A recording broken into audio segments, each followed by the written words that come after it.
Hi అందరికీ, welcome back to my channel. ఈరోజు మన రెసిపీ వచ్చేసి ఇన్స్టెంట్గా ఆంధ్ర స్టైల్ పుట్టగొడుగుల కూర అంటే మష్రూమ్ కర్రీ అండి. ఇది వచ్చేసి టేస్ట్ అచ్చం నాటుకోడి పులుసు ఉంటుంది కదా, ఆ టైప్లో ఉంటుంది టేస్ట్. అయితే సింపుల్గా ఎలా ప్రిపేర్ చేసుకోవాలో చూసేద్దానండి. స్టవ్ పైన మందపాటి ఒక డేక్ష అయితే పెట్టేసుకొని దీంట్లోనే మనం నీట్గా వాష్ చేసి పెట్టుకున్న మష్రూమ్స్, 2 ఆనియన్స్, 2 టమాటా అయితే కట్ చేసుకొని వేసుకోవాలి. నెక్స్ట్ కొత్తిమీర, పుదీనా కూడా కట్ చేసుకొని వేసుకోవాలి.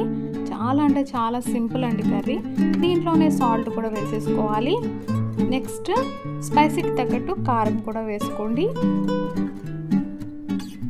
మేము కొంచెం స్పైసీ ఎక్కువగానే తింటాము, ఎక్కువ కారమే వేసాను.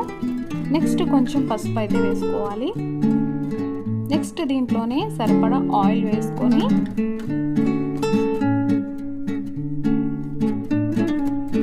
ఇదంతా కూడా బాగా మిక్స్ చేసుకోవాలి. చూడండి, ఇక్కడ చూపించే విధంగా మిక్స్ చేసుకోవాలి.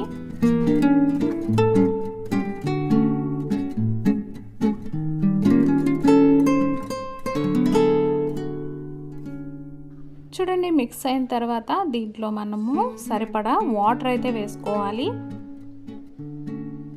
చూడండి, నేనైతే 2 గ్లాసులు వాటర్ అయితే వేసుకున్నాను. ఇదంతా బాగా మిక్స్ చేసుకొని సాల్ట్ కూడా ఇప్పుడే చూసుకొని మిక్స్ చేసేసుకొని మూత పెట్టేసుకొని ఇంకా మనం కదిలించాల్సిన అవసరమే లేదు. ఇంకా మసాలా కోసం అయితే పుట్నాల పప్పు, కొబ్బరి పొడి, ధనియాలు, హోల్ గరం మసాలా, అల్లం, వెల్లుల్లి అయితే తీసుకోవాలి. పుట్నాల పప్పు మెయిన్ అండి. చూడండి, ఇక్కడ చూపించే విధంగా మిక్సీ పట్టుకోవాలి పొడిలాగా. ఇప్పుడు మనము 10 మినిట్స్ అలాగే వదిలేసాం కదా కర్రీ. చూడండి, ఉడికిపోయింది. ఇప్పుడు దీంట్లో మనము ముందుగా మిక్స్ చేసి పెట్టుకున్న మసాలా పొడి ఉంటుంది కదా, అది యాడ్ చేసుకోవాలి. చూడండి, మసాలా పొడి కొంచెం ఎక్కువగానే ఉండాలి, గ్రేవీ ఎక్కువ వస్తుంది.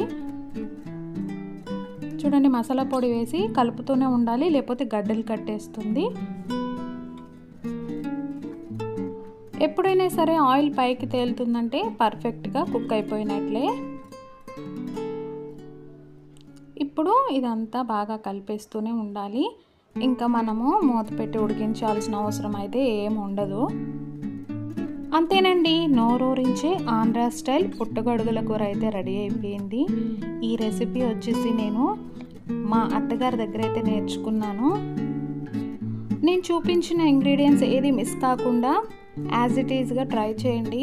చాలా అంటే చాలా బాగుంటుంది. నాటుకోడి కూర తిన్న ఫీల్ అయితే వస్తుంది.